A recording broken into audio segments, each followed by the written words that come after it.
Hello, કેમ છો બધા મારા વાલા બાળકો? મજામાં ને? તમને એમ થાય સર રોજ પૂછે છે, અમે તો મજામાં જ છીએ, રાઈટ? તમે મને જવાબ આપો છો, સારું લાગે છે, રાઈટ?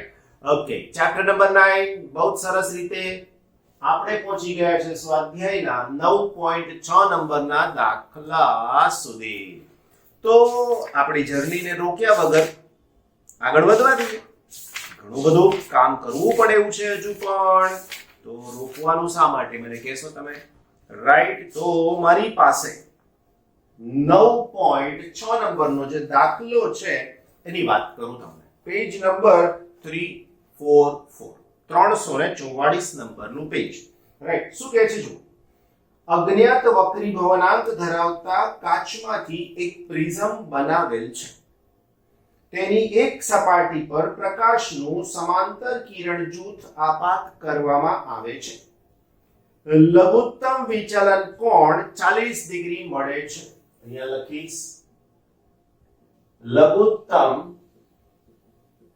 વિચલન કોણ, જેને હું નામ આપીશ dm, 40 ડિગ્રી. બીજું, પ્રિઝમના દ્રવ્યનો વક્રી ભવનાંક શોધો. That means mu શોધવાનો છે. ગ્લાસ છે કોની સાપેક્ષે? તો કે n. આ સિમ્બોલનો મતલબ લાસ્ટ ટાઈમ સમજાવ્યો હતો. વક્રી ભવનાંક કોનો? ગ્લાસનો. કોની સાપેક્ષે? હવાની સાપેક્ષે, રાઈટ? ઓકે.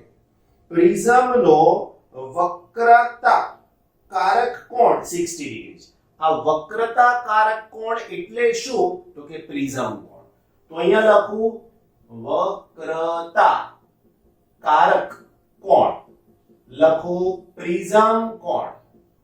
અને પ્રિઝમ કોણ એટલે એનો સિમ્બોલ a અને એનું માપ થાય 60 ડિગ્રી, રાઈટ? ઓકે. જો આ પ્રિઝમને 1.33 વક્રી ભવનાંક ધરાવતા પાણીમાં મૂકવામાં આવે, અહીંયા લખું પાણીનો વક્રી ભવનાંક mu w a 1.33 પાણીમાં મૂકવામાં આવે તો સમાંતર કિરણ જૂથ માટે લઘુત્તમ વિચલન કોણ શોધો. dm ડેશ કેટલો છે એ મને શોધવાનું કીધું છે, રાઈટ? ઓકે. હવે હું અહીંયા લખી શકું સૂત્રના સંદર્ભમાં, માહિતી આપેલી છે એના ઉપરથી તો લખી શકીએ પ્રિઝમના દ્રવ્યનો વક્રી ભવનાંક. વાલા બાળકો, એનું સૂત્ર mu g w, sorry w ની હો, એર હવા, is equal to, સૂત્ર છે sin dm plus a by 2 divided by sin a by 2, right? બહુ સહેલી રીતે આપણે એને સમજવાની કોશિશ કરી રહ્યા છીએ. dm 40 ડિગ્રી, પ્રિઝમ કોણ 60 ડિગ્રી, ડિવાઇડ બાય 2, છેદમાં sin એની કિંમત 60 બાય 2, બરાબર ને? ઓકે. હવે આવશે mu g અને a. sin 60 વત્તા 40 એટલે 100, તો અહીંયા લખું sin 100 divide by 2 divide by sin 60 ની જગ્યાએ ભાગાકારમાં 2 એટલે sin 30. તો અહીંયા જવાબ થયો sin 50 degree divide by sin 30 degree. હવે sin 50 તમારે શોધવાના sin ના ટેબલમાંથી, અને sin 30 તો તમને મળી જ જશે વાલા બાળકો. શેમાંથી? તો કે મોડે છે મગજમાંથી, એટલે sin 30 1/2 ના લખવા હોય તો 0.500 પણ ના લખો તો 0.5, રાઈટ? આટલી વાત થઈ ગઈ આપણી. ઓકે. હવે જો હું આની કિંમત તમને આપું sin 50 ની, તો sin 50 ની વેલ્યુ થઈ જાય આની પાસેથી જે આવે તે પ્રમાણે એનો તમને વક્રી ભવનાંક મળી જશે, રાઈટ? તો હવે last answer mu g a is equal to શું થઈ શકશે? તો એના માટે થઈ અને તમને એનો જવાબ જે મળશે 1.532, 1.532 રાઈટ બરાબર ને આ તમારે શોધવાનું છે બરાબર કે આ કિંમત આ જવાબ છે એ અહીંયા મૂકી દીધો બરાબર હવે બીજા પ્રશ્નમાં કીધું છે પાણીનો વક્રીભવનાંક આટલો હોય તો હવે આને શોધો હવે પ્રિઝમને પાણીમાં મૂકવામાં આવે છે એટલે માધ્યમ બદલાઈ ગયું તો મારે કંઈક અલગ લખવું પડશે યાદ રાખજો સમજાવવા જઈ રહ્યો છું ગ્લાસ કાચનો વક્રીભવનાંક જોઈએ છે પાણીની સાપેક્ષે ગ્લાસ કાચનો વક્રીભવનાંક છે હવાની સાપેક્ષે ધ્યાન રાખજો સૂત્ર લખી રહ્યો છું અહીંયા લખી રહ્યો છું પ્રિઝમ ના દ્રવ્ય એનો મતલબ કે કાચ નો વક્રીભવનાંક પાણીની સાપેક્ષે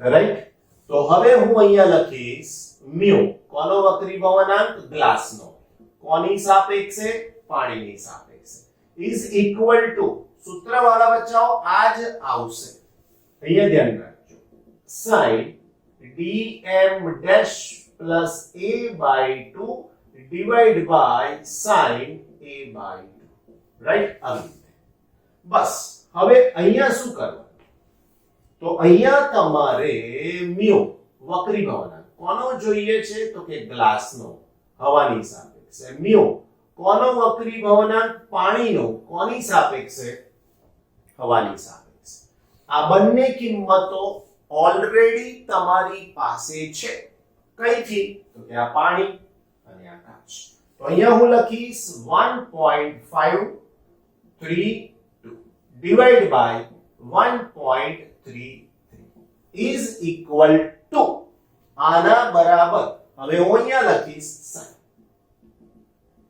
dm dash કે જે મને શોધવાના છે a એટલે 60 ડિગ્રી divided by 2 અને અહીંયા આવશે sin 60 divided by 2 રાઈટ બીજી વાત is equal to અહીંયા થઈ જશે sin 30 ડિગ્રી રાઈટ અને અહીંયા એનું એ જ પદ લખી દઈશ કે dm dash plus 60 by 2 clear આનો ભાગાકાર કરીએ અને જે સંખ્યા મળે તે બરાબર આપણી પાસે તો અહીંયા આ બંનેની સાથે આને હું ઉપર લઈ આવું sin 30 તો અહીંયા બાજુમાં લખી રાખું કે sin 30 બરાબર 0.5 આ 0.5 આની સાથે લઈ લઉં તો 0.5 ગુણાકારમાં 1.532 divided by 133 is equal to આ પદ એમનું એમ જ રહેશે sin dm dash plus 60 divided by 2 right ને બીજું આનો જવાબ શું આવે છે તો એનો જવાબ છે મારી પાસે 0.5759 0.5759 is equal to sin dm dash plus 60 divided by 2 right હવે હું આવું લખું છું ધ્યાન રાખજો માટે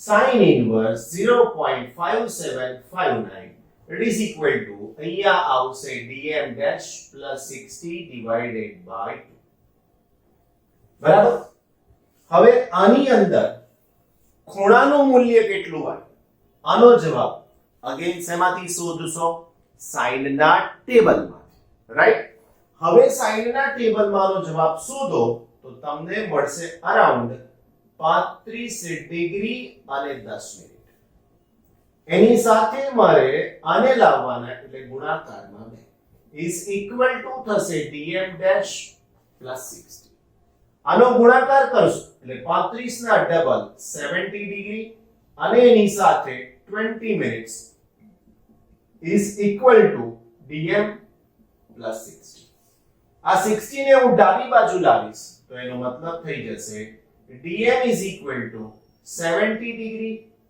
20 minutes minus 60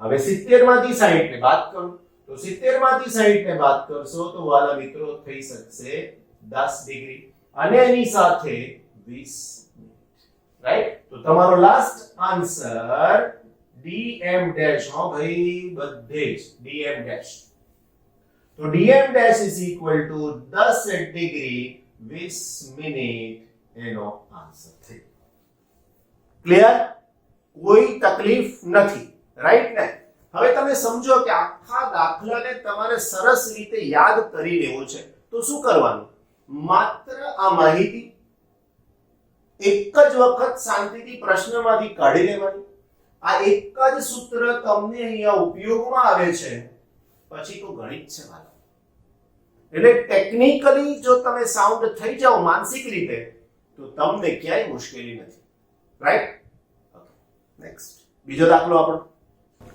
બીજા દાખલાની જે વાત કરવી છે તે 9.7 નંબર રાઈટ શું કહે છે 1.5 વક્રી ભવનાંક ધરાવતા કાચમાંથી બંને સપાટીઓની વક્રતા ત્રિજ્યા સમાન હોય તેવો દ્વિબહિર્ગોળ લેન્સ બનાવવો છે એનો મતલબ કે f આપી દીધા છે ના વક્રી ભવનાંક આપ્યો છે ને 1.5 અહીંયા લખો વક્રી ભવનાંક જેને હું નામ આપીશ mu 1.55 બરાબર ને ઓકે એના પછી બહિર્ગોળ લેન્સ બનાવવો છે 20 સેન્ટીમીટર કેન્દ્ર લંબાઈ મેળવવા માટે જરૂરી વક્રતા ત્રિજ્યા શોધો f is equal to 20 centimetre આપણો પ્રશ્ન એની વક્રતા ત્રિજ્યા શોધવાનો છે સમાન છે વક્રતા ત્રિજ્યા બહિર્ગોળ લેન્સને બે હોય r1 અને r2 અને એમાં r છે રાઈટ તો હવે થોડુંક ધ્યાનથી અહીંયા સમજજો અહીં r1 બરાબર તો r લઈ શકાય પણ r2 બરાબર -r લેવું પડે એવું કેમ તો એનું પણ કારણ તમને આપી દઉં આ બહિર્ગોળ લેન્સ હવે જુઓ તો અહીંથી પ્રકાશનું કિરણ આમ જતું હોય તો આ પહેલી સપાટી જે આવી એ બહિર્ગોળ છે તો r1 બરાબર r લીધું આ બીજી સપાટી અંતર્ગોળ થાય છે અને અંતર્ગોળ સપાટી હોવાના પરિણામ સ્વરૂપ r2 બરાબર માઈનસ ખ્યાલ આવી ગયો કોઈ એક સર હું આ બાજુથી આવું તો કઈ વાંધો નહીં આને પ્લસ લો અને માઈનસ લો કોઈ એકને પ્લસ કોઈ એકને માઈનસ ફરક પડશે નહીં ઓકે એના પછી સૂત્રની અંદર લેન્સ મેકર્સ ફોર્મ્યુલા પરથી મારી પાસે જે સૂત્ર છે ને અનુરૂપ 1/f is equal to n minus 1 right n minus 1 n ની જગ્યાએ વક્રી ભવનાંકનો સિમ્બોલ mu લખ્યો છે તો હું mu લખીશ 1/r1 minus 1/r2 રાઈટ કિંમતો મૂકતા જઈએ 1/20 અહીંયા 1.55 minus 1 1/r minus 1/r વાળા વચ્ચે મળી તો 1/20 અહીંયા આવશે 0.55 અહીંયા આવશે 1/r plus 1/r આનો જવાબ 0.55 into 2/r રાઈટ હવે આ r ને હું અહીંયા લાવીશ તો 20 ઉપર જશે હેને તો મારી પાસે આન્સરમાં r is equal to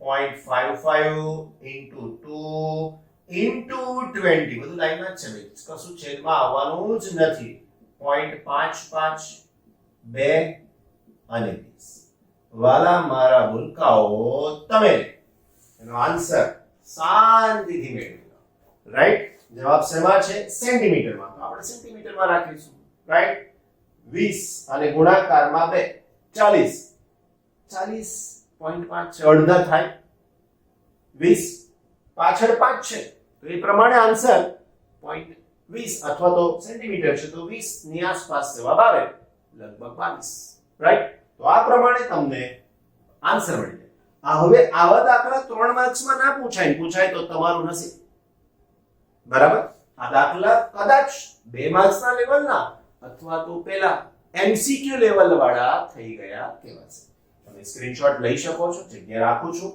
બરાબર ને ધેન નેક્સ્ટ 9.7 પછી 9.8 લઈશું હે ને નેક્સ્ટ આપણો પ્રશ્ન 9.8 નંબરનો 9.8 એટલે સેમ પેજ નંબર છે 344. પ્રકાશની કિરણાવલી કોઈ એક બિંદુ P પાસે કેન્દ્રિત થાય છે. જો માર્ગમાં P બિંદુથી 12 સેન્ટીમીટરના અંતરે 20 સેન્ટીમીટર કેન્દ્ર લંબાઈ વાળો બહિર્ગોળ લેન્સ અને 16 સેન્ટીમીટર કેન્દ્ર લંબાઈ વાળો અંતર્ગોળ લેન્સ મૂકવામાં આવે તો આ કિરણાવલી કયા બિંદુએ કેન્દ્રિત થશે? બહુ સરસ પ્રશ્ન છે, સમજો. સપોઝ મારી પાસે અહીંયાથી આવતી કિરણાવલી, આપણે બહિર્ગોળ લેન્સની વાત કરીએ છીએ, રાઈટ? બહિર્ગોળ લેન્સ. હવે એમાં આવી કિરણાવલી મને અહીંયા પ્રતિબિંબ રચીને આપે છે, રાઈટ? હવે આ જે પ્રતિબિંબ રચાયું એમાં વચ્ચે બહિર્ગોળ લેન્સને મૂકવામાં આવે છે પહેલા. હવે અહીંયા હું બહિર્ગોળ લેન્સ મૂકી દઉં. તો પ્રશ્ન પ્રમાણે જે મને કીધું છે એમાં પ્રકાશની કિરણાવલી કોઈ એક બિંદુ P પાસે કેન્દ્રિત થાય છે, એટલે આ બિંદુ P નામ આપી દઈએ અહીંયા, રાઈટ? પહેલા કેન્દ્રિત થતું હતું. ઓકે.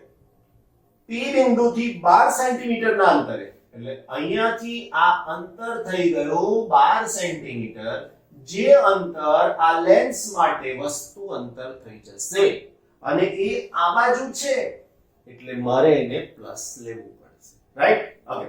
તો બરાબર ધ્યાન રાખીએ, 20 સેન્ટીમીટર કેન્દ્ર લંબાઈ વાળો બહિર્ગોળ લેન્સ હું વાપરું છું.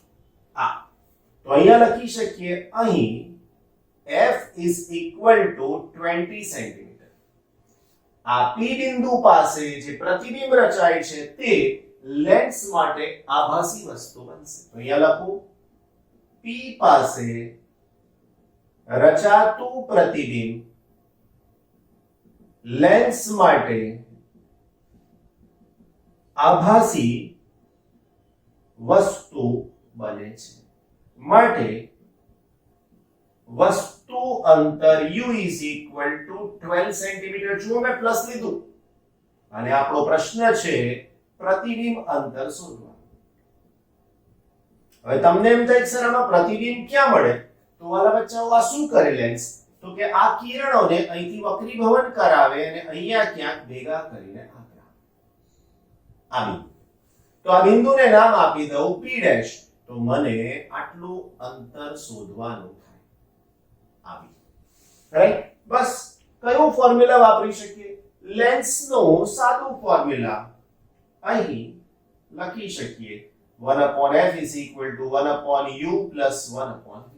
સોરી, ઊંધું લખ્યું મેં, રાઈટ? 1/v minus 1/u. તો હું આના ઉપરથી આવું લખી શકું કે 1/v is equal to, આને ડાબી બાજુ લાવું તો અહીંયા થાય 1/f plus 1/u. માટે 1/v is equal to 1/f. હવે f એટલે કેન્દ્ર લંબાઈ જે છે 20 plus 1/u, તો u એટલે એનો મતલબ છે 12. સમજાઈ મારી વાત? બસ તો હવે આને અહીંયા લઈ લઈએ, તો 12 + 20 ના છેદમાં 12 ગુણાકારમાં 20. તો માટે v is equal to 12 ગુણાકારમાં 20 ના છેદમાં 10 અને 10 સોરી 20 અને 10 30 ને 2 32, રાઈટ? 8 ગુણાકારમાં 4 એટલે 32 થાય. ધ્યાન રાખજો, 8 ગુણાકારમાં 4 એટલે 32 થાય. અહીંયા 3 ગુણાકારમાં 4 એટલે 12 થાય. 20 અને 3 60 ના છેદમાં 8. 60 ના છેદમાં 8 નો જવાબ તમારે તમારી જાતે શોધવાનો. એ આના માટે પ્રતિબિંબ અંતર થયું. ક્લિયર? તકલીફ નથી. હવે બીજું શું કીધું છે? બીમાં 16 સેન્ટીમીટર કેન્દ્ર લંબાઈ વાળો અંતર્ગોળ લેન્સ મૂકવામાં આવે છે. બહિર્ગોળ લેન્સ કેન્દ્રિત કરી આપે આગળ, એવો અંતર્ગોળ લેન્સ શું કરીને આપશે એની વાત. આ હતું એ, રાઈટ? નાઉ બી કયો લેન્સ કીધો વાલા મિત્રો? અંતર્ગોળ લેન્સ. રાઈટ, અંતર્ગોળ લેન્સ. આ અંતર્ગોળ લેન્સ માટે પહેલાની જેમ જ આકૃતિ વિચારીએ. અહીંયાથી આવે છે કિરણ, અહીંયા કેન્દ્રિત થાય છે, રાઈટ. હવે હમણાંની જેમ શું કરીશું વાલા મિત્રો? તો વાલા મિત્રો અહીંયાથી જેમ 12 સેન્ટીમીટરે બહિર્ગોળ લેન્સ મૂક્યો હતો એવું અહીંયા હું મૂકીશ અંતર્ગોળ લેન્સ. બરાબર કે? હવે થશે શું મારા વાલા મિત્રો? તો અગેન અહીંયાથી આટલું ડિસ્ટન્સ 12 સેન્ટીમીટર. એટલે પાછું વાલા મિત્રો આ 12 સેન્ટીમીટર અંતર એટલે શું થઈ ગયું? વસ્તુ અંતર. અને એ પણ આના માટે આભાસી થયું, રાઈટ.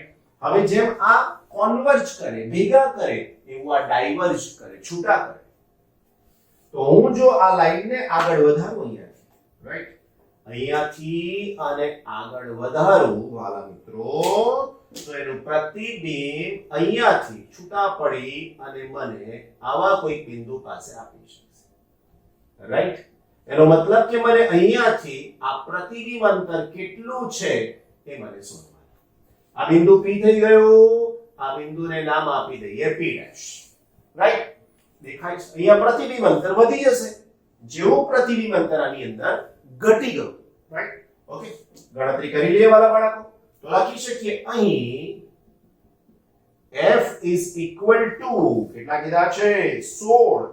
પણ કેવા લેવાના? માઈનસ. કેમ? અંતર્ગોળ લેન્સ છે, રાઈટ. બહિર્ગોળ લેન્સ માટે F પ્લસ, અંતર્ગોળ લેન્સ માટે F માઈનસ. ઓકે, પાછું એનું એ વાક્ય P પાસે રચાતું પ્રતિબિંબ શું થશે? લેન્સ માટે આભાસી વસ્તુ બને છે માટે વસ્તુ અંતર u is equal to 12 centimetre. in which પ્રતિબિંબ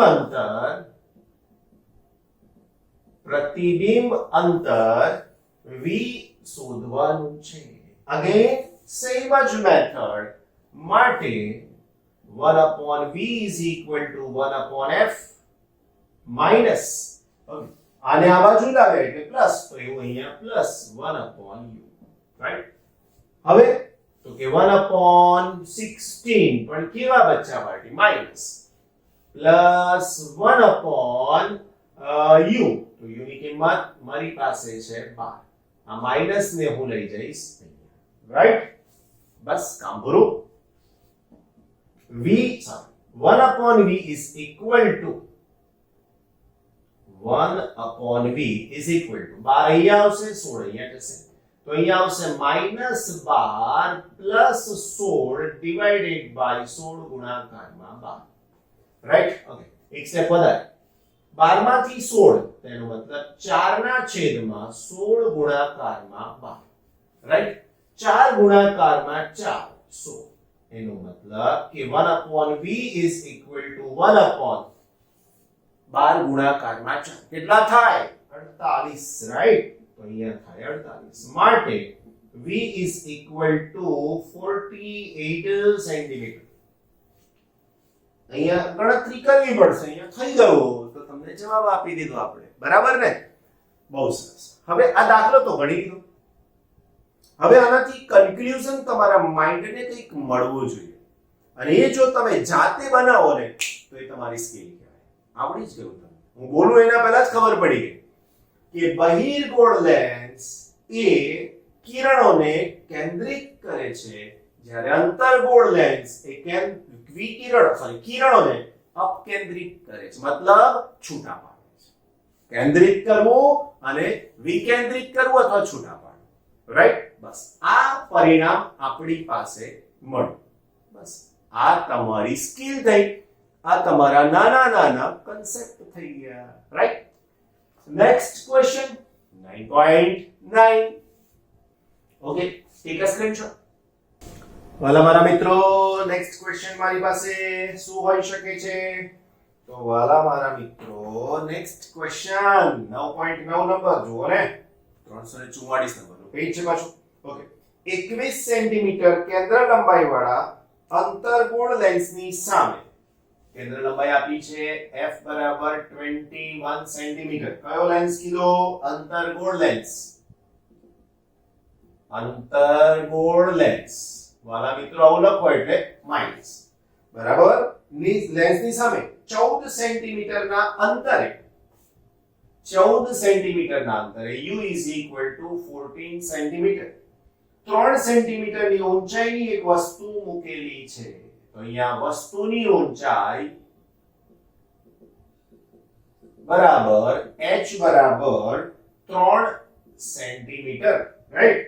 એક વસ્તુ મૂકેલી છે. લેન્સ વડે મળતા પ્રતિબિંબનું વર્ણન કરો. જો વસ્તુને લેન્સથી વધુ દૂર લઈ જવામાં આવે તો શું થશે? ઓકે, નાની સરખી આકૃતિ દોરવાનો પ્રયત્ન કરો જેથી કરીને થોડો કન્સેપ્ટ તમારો વધારે ક્લિયર થાય. એવું સમજો કે આ અંતર્ગોળ લેન્સ છે, રાઈટ?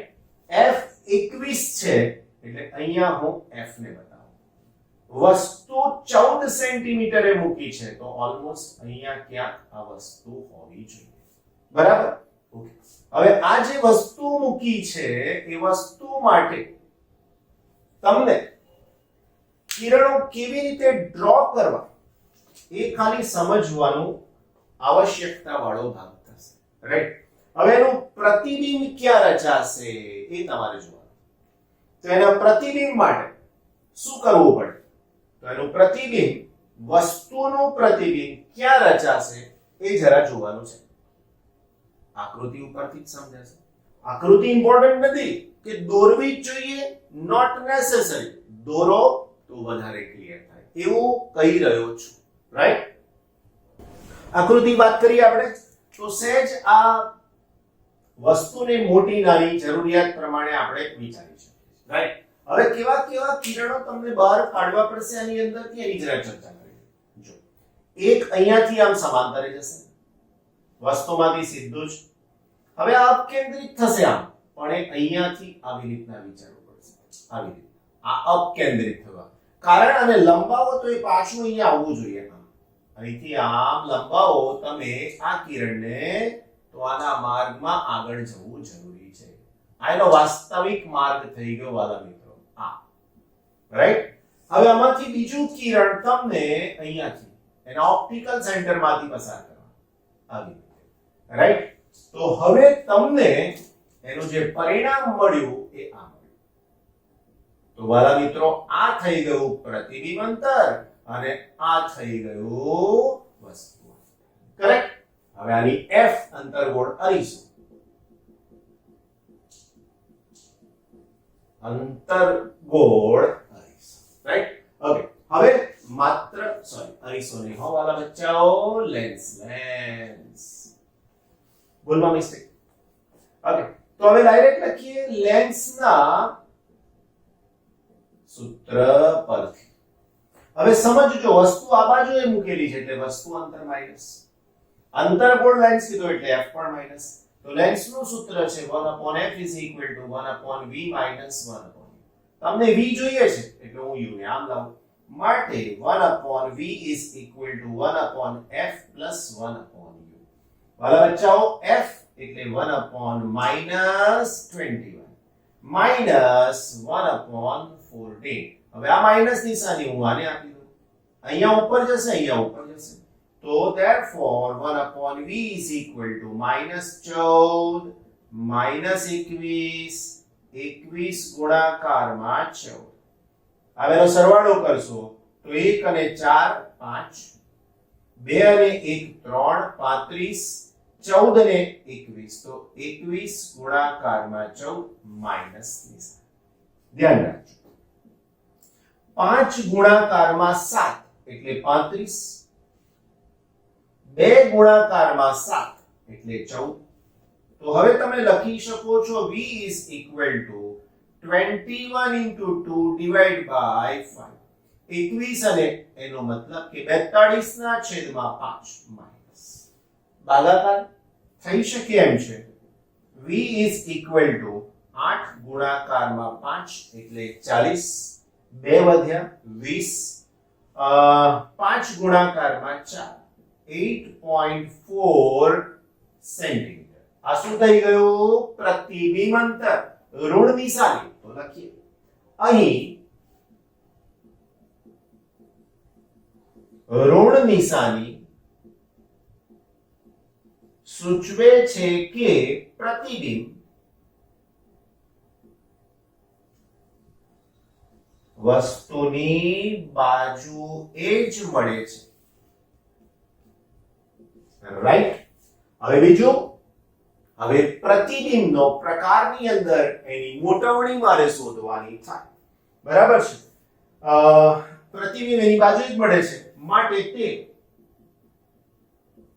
આભાસી, ચત્તુ અને નાનું મળશે. લેન્સ છે એટલા માટે આભાસી પ્રતિબિંબ નાનું છે. હવે હું અહીંયા મોટવણી શોધું તો લખું મોટવણી m is equal to v upon u. બચ્ચાવાડી તો v લીધા 8.4 અને u છે 14. બસ આનો જવાબ તમારે શોધવાનો તમારી જાતે કેલ્ક્યુલેટરથી. હવે હું લખું પ્રતિબિંબની ઊંચાઈ, એના પહેલા બીજું સૂત્ર લખું મોટવણી. ધ્યાન રાખજો. મોટવણી m is equal to h dash ના છેદમાં h માટે પ્રતિબિંબની ઊંચાઈ h dash is equal to m into h. h dash is equal to m. m નો આ જવાબ અહીંયા ગુણાકારમાં h નો મતલબ 3 તો h dash is equal to blank થઈ જાય. બોલો, સમજાઈ ગઈ વાત? એકદમ ક્લિયર અને cut. Right? That's all four today ભાઈ. બરાબર, આટલું પૂરતું છે આપણા માટે, હે ને? જોઈએ છે પાછા નેક્સ્ટ લેક્ચરમાં આગળ. ત્યાં સુધી જે કંઈ ચાલ્યું છે, જેટલા કન્સેપ્ટ ક્લિયર થયા છે, રિવાઇઝ કરીને દોડતા રહેજો. રાઈટ?